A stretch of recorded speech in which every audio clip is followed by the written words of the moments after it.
Howdy peeps, and welcome to part 5 of the build series on the little Russian tank destroyer that could, the SU76.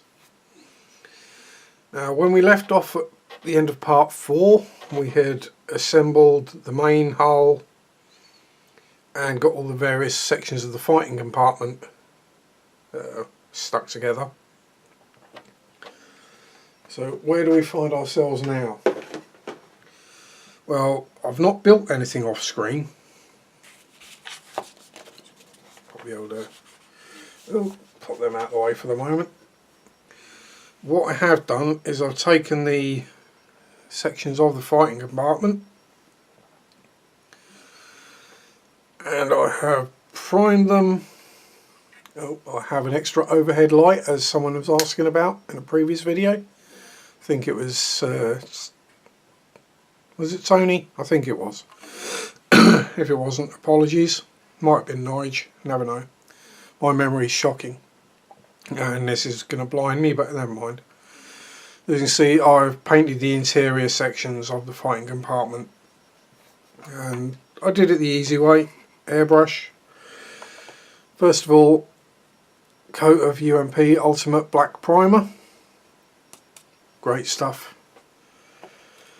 And then the instructions called out, I believe, XF58, which is an olive green, but I went with my tried and trusted Model Air 4BO Russian green. It's just what I use. So while we're waiting on those to dry, and then I can do a bit of brush painting or hairy stick work, depends on what we call them. I'll probably put together the wheels, I think. As you can see, we have a new sticker. Models for Heroes, Malcolm Childs, great charity. If you can donate even £1 or a kit you don't want, or some paints or anything modelling related, he'll gladly take it. He's on Facebook, internet, anyway, just search Models for Heroes and you'll find him. So, looking back through the instructions, where do we get to? Well, technically we got to step 15. Although obviously we haven't assembled the fighting compartment side and rear and put all the shells in. We'll do that individually as we go. And as the actual main hull is still wet, we're waiting for the paint to dry, although I probably wouldn't touch it. We then got all the, if we glue those in, the suspension arms, then they'll be wet when that's dry and they might get bent out of shape. So we'll play it safe and leave those for now and pop together the road wheels. One of the more tedious parts of a tank build to some. Not too bad on this one because there aren't many at all. There's only 14 wheels in total, of which there are 7 on each sprue.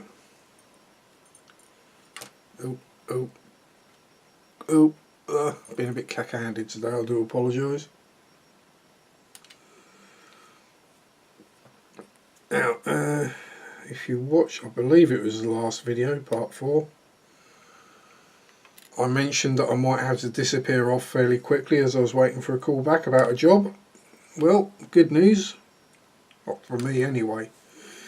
I got the job, so I won't go into who it is, where it is, because most employers don't like you mentioning who you work for on social media. But suffice to say, I'm no longer completely lazy, and that seems to have worked out quite well for me, so fingers crossed, all will be good.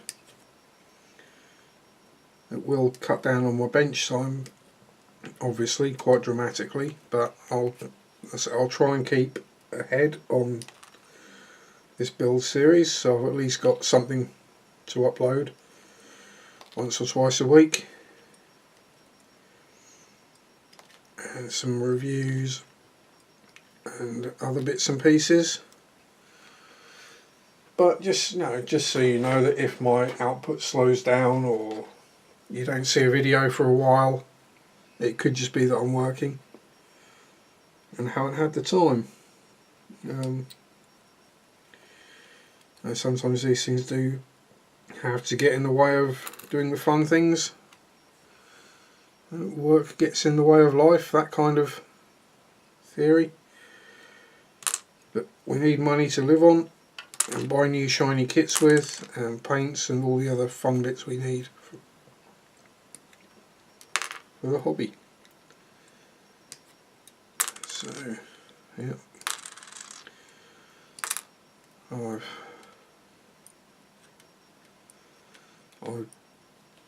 So I did my first full day on the Saturday, and don't mind admitting it damn near killed me, but as the most physical exercise I've got of late over the last 9 months since I got laid off from, or made redundant from the last place I worked,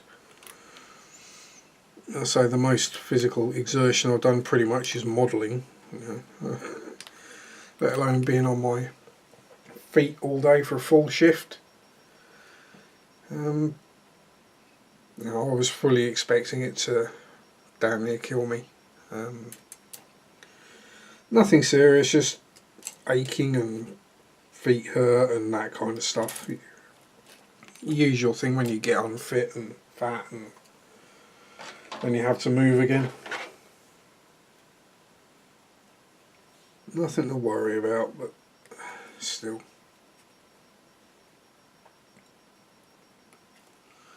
So, what have I been up to since I uploaded the last video? Well, I uploaded another video, or probably another couple by the time you see this, and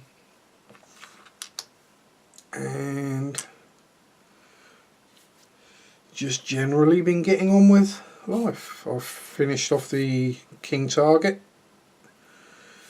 Made a good dent in getting the Bandai Snowspeeder done, Star Wars one.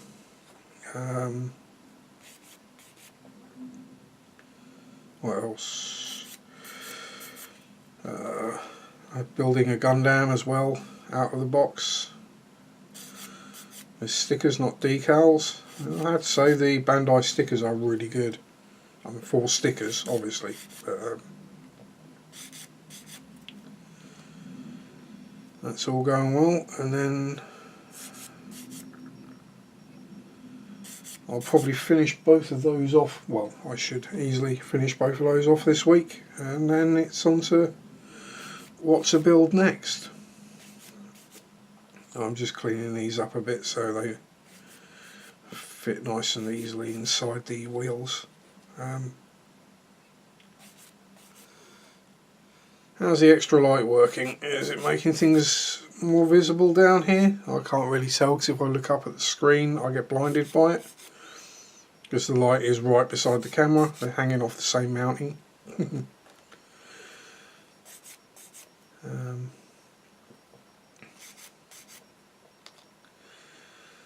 Yes, so, how goes your modelling, chaps? So, yeah, definitely like to thanks for Nige, who's actually gone and bought one of these kits and is building along with me, which is something I have to be honest, I never even thought about happening, that someone might do that, so I'm honoured.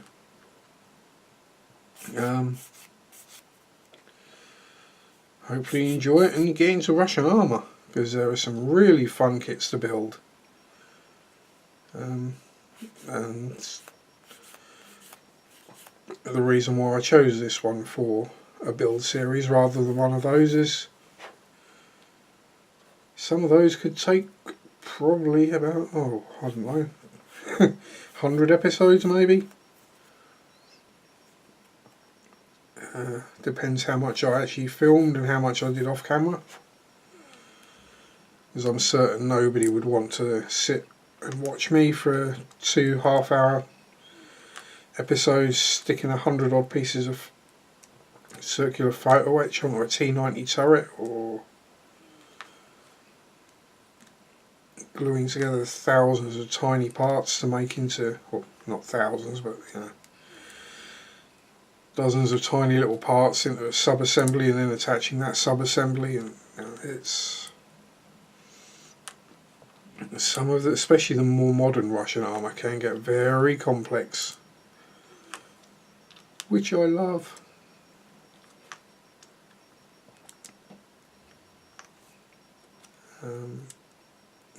There we go, we just glue those. Oh, excuse me, try not to burp loudly on camera. I think that might be a failure. I think it's going to happen at some point, so I might as well just accept the fact that there may well be wind involved at some point in the future. But I'll try and hold off as long as I can. So anyone actually knows me knows I do tend to get a bit windy from time to time.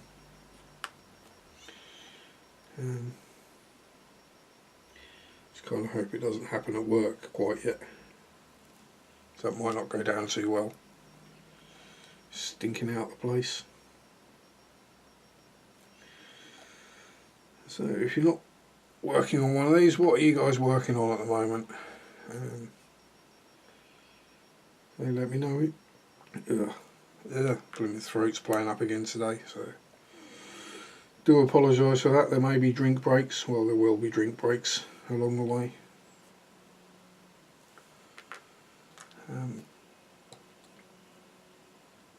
Yeah. So I'm not entirely sure when I'm going to put this up or other videos, but I did a little review.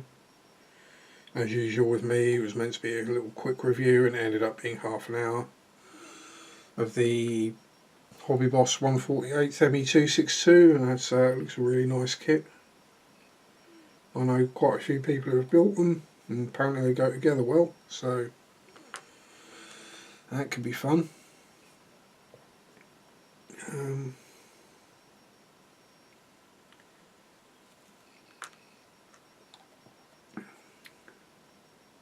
What else have I been up to model wise? So again, taking part in Friday's show live at the bench, having good fun, good times with that, enjoying the banter and getting to know new people, especially I say in the chat there's new people joining in every week.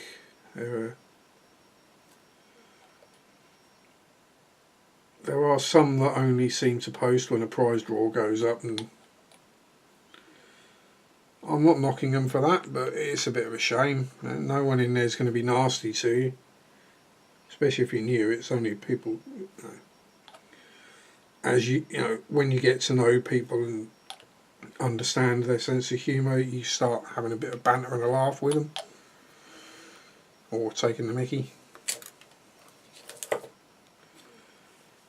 Right, as the sprockets had the screw gates on the sides of the teeth, we'll just trim those up with a knife rather than trying to get a sanding stick in there. Could easily do it with a sanding stick, but knife is quicker. Now it's saying make 2 here. That really looks like it should be something else glued to the back, but it's saying do not glue. Well, we're not going to glue any of the wheels on at this point, so don't worry about it.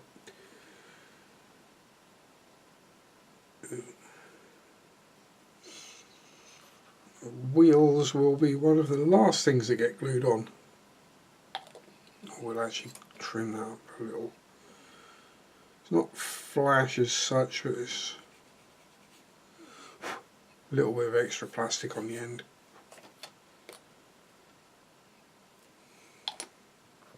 So that's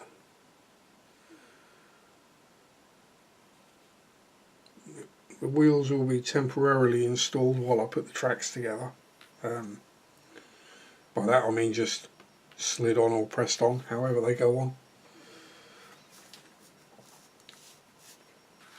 And again, so you don't have to sit through. Yeah, my block of Oasis or Florist sponge, Florist foam, whatever you want to call it. As we can see, we've got all our, well, most of our shells all glued to cocktail sticks, ready to be painted. The radiator section off of the snow speeder. And we will, are they going to stay on them? Is the hole too small? Is the hole too big? Yeah, that'll stay. Stay well enough anyway. Oh, not on that one, it won't. So that we can paint and prime them in place on the cocktail sticks. Oh, get on there. Do that. Yeah, we do get some nasty noises out of the block of florist foam, but minor problem. So it just makes them easier to paint, especially if they're spoked. That can be really fun. If you get the airbrush at the right angle and they sit there spinning around like tops. Ooh, go on, will you? No, sharp end up. 3 more. Ooh.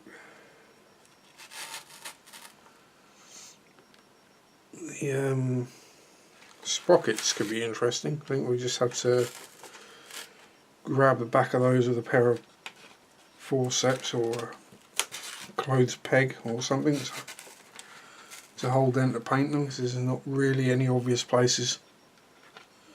There's a couple of little holes in them. Might be able to get them on a cocktail stick. So that's all the wheels. Be careful. Will they? Won't they? Yeah, sorted. There we go.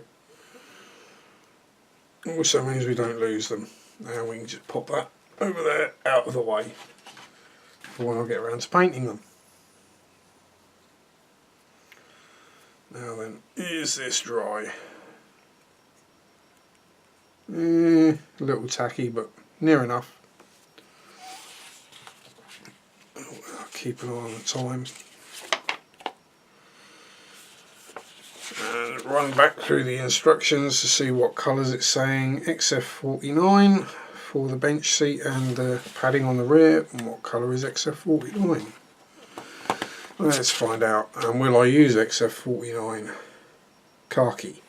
Yeah, that's helpful. Right, so let's see what we have in the rack. Rust. Khaki brown. What do you know? We actually have the colour. Now obviously we could mask that off and airbrush it. Same with the seat, but I'm going to do this old school with a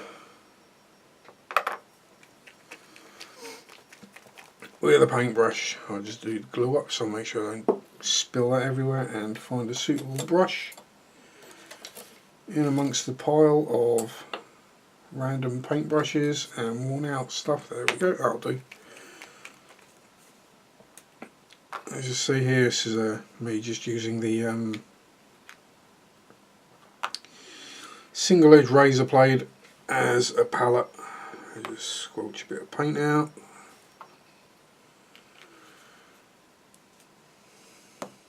Let's see, model air khaki brown, but this is another one of those things where the exact shade isn't a problem, because it's going to be getting washed and stuff anyway, so we'll just put some on. Now this is for some reason this is a very thin bottle of paint, so this is going to take a couple of coats. But hopefully by the time we finish the first coat, the first part will be dry, so we can do the second coat straight away. You can see it's actually running along like a wash in some of the panel lines. Or details, sorry. Yeah.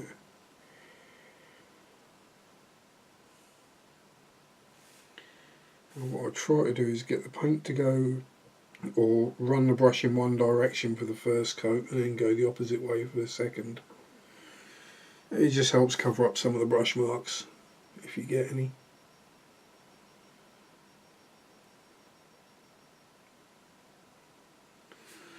It's the same with your sand. When you're sanding, if you sand in one direction, then if you're, let's say you're trying to make something really nice and clean and shiny with your sanding, you sand it in one direction with a coarser sander to get rid of the worst of whatever it is. Then you come along with a finer grade sander and you go at 90 degrees, and what that does is it helps you get rid of any scratches. Whereas if you keep going the same direction, you don't get rid of the scratches. Well, you will eventually, but you have to use the finer sander to go right through the rest of it. So as you get nearer and nearer, you end up using a buffer and a polisher, and you can get super shiny plastic. Which, as we discussed before, is a World War II Russian tank destroyer. You try and make it look too pristine, it's going to look wrong. It kind of should look like it was fabric cobbled together in the back of a shed.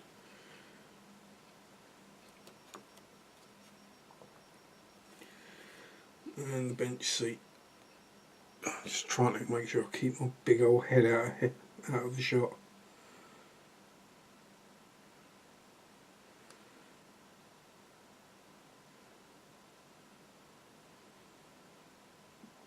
Again, at this point it doesn't matter too much if you splodge a bit of paint where you don't want it, because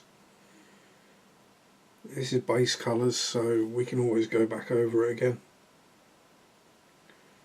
and touch up any mistakes with a smaller brush like I've made there. Hey ho.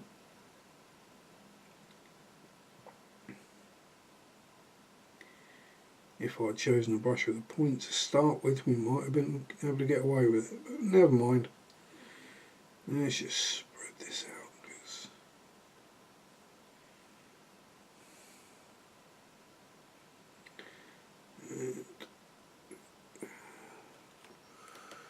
so that's that browny leathery bit done. Just wash my brush out in some water. A couple of goes just to make sure. And we look at this piece next. Now this is a tad more complex. We've got a gun, radios, magazines. Let's have a look at the instructions and say what colour it says to paint those. I would have thought, well, personally I'll probably go an oily steel for the gun with a darker brown for the stock, same for the magazines, and possibly black for the radio. Which is not saying which colour the radio should be painted, it's just saying what colour it paints on the dials, which is XF53. And, oh sorry, I'm off. XF53 being neutral grey, so a grey X18, and X10 being semi-gloss black and gunmetal. So yeah, pretty much what I thought, apart from the radio being grey. So let's go for a mid-grey. What do we have? What do we have? Light grey, that'll do. So I'm not trying to make this a exact copy of the real thing. And I will grab a smaller brush from my pile of random assorted tools that live on the bench. And we'll be a bit more careful, because getting that touched up might be a bit tricky. So just again, just add first coat,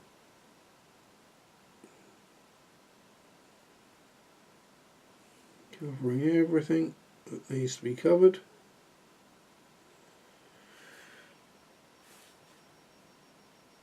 Then we can come along with the second coat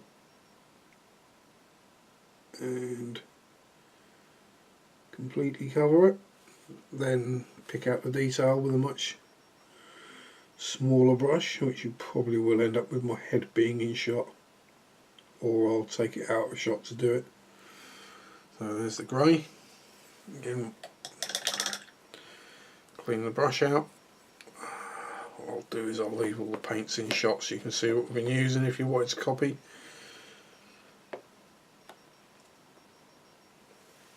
We need oily, well, it says gunmetal, but I like to use this oily steel for guns and things. Once you put the wash on it, it still looks fairly cool. Oh, excuse me. Oh, yep, there we go. There's the burp. Knew there was one somewhere. Now you notice this is a lot thicker because it's a model colour rather than a model air. And yes, I did just lick my brush. So determine where the metal parts are rather than the wooden parts, and paint accordingly.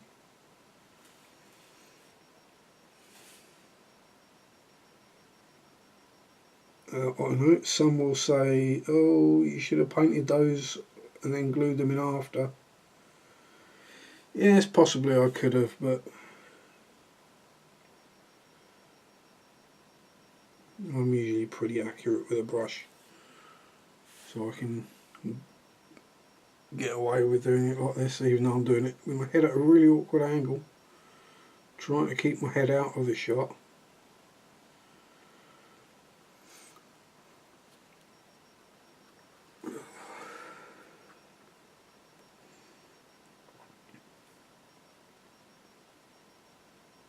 Tip of the barrel, and underneath and into the magazine well.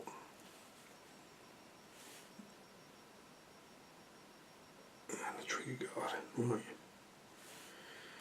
Now, I'm going to pop that cocktail stick out. As you can see, cocktail stick, big chunk of blue tack, which is what I was using to hold it while I airbrushed it. So I didn't completely paint my hands black and green.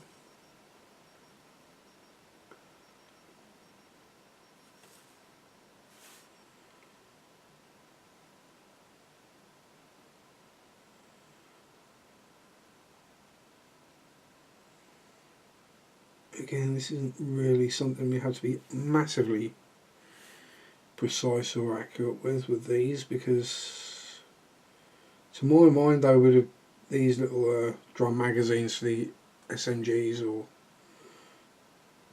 whatever carbines they are, would have been rattling about, would have been put in and replaced and reloaded and taken out and all that stuff.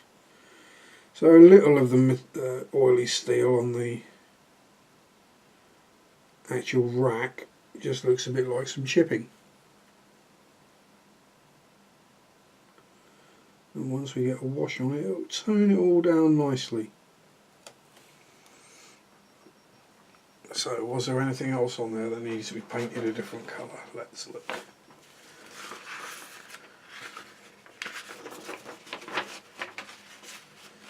So this is that side, is it? Oh, not the camera, I do apologise. This is that side, so we are, I'm assuming the light has to be painted.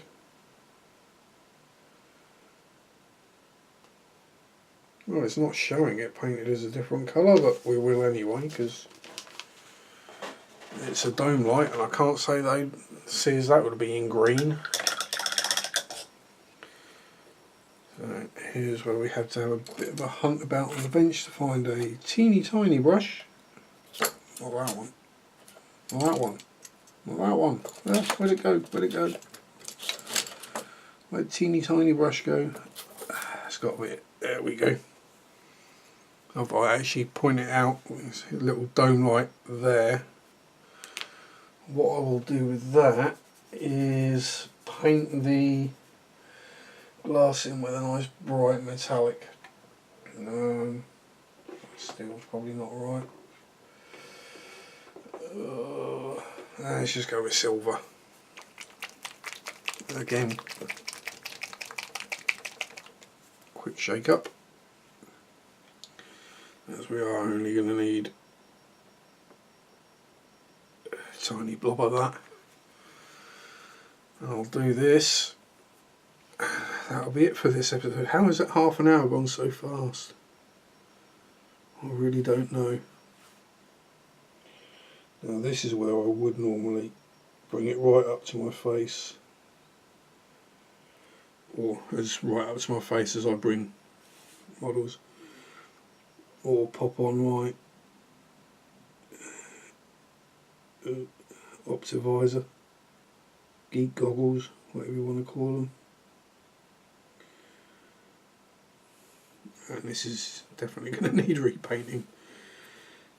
I've pretty much gone all over the lines, but the actual high point detail will be a lot easier to re-go over with the Russian green afterwards. So again, as that is a tiny little brush, I think it's a 5-0, something like that. So I think we can call it for that. I'll just zoom us in so we can see a little closer what I've actually been doing paint wise. There we go, that'll do the job. And you can see we got main paint done on there, so second coat on the grey before we do the black for the knobs and buttons, and just the buttstocks are painted in a nice darkish brown, and then pick out the bits again on the dome light where I screwed it up and went a bit over, and the first coat onto the leathery paddy bits at the back. So I will continue off camera and get the rest of the interior painted up as I can, and then I'm not sure whether I'll gloss coat it first or I'll start weathering it straight onto the paint. We shall see when it comes down to it. If when it comes down to it I show you what I've got to and it's nice and shiny, I've gloss coated it. If it isn't, we're taking the risk. So I'm trying to do hand signs and I'm so zoomed in it's unreal. There we go, zoom it back out again. So have fun and enjoy what you're up to. Rock on, peace out, and bye bye.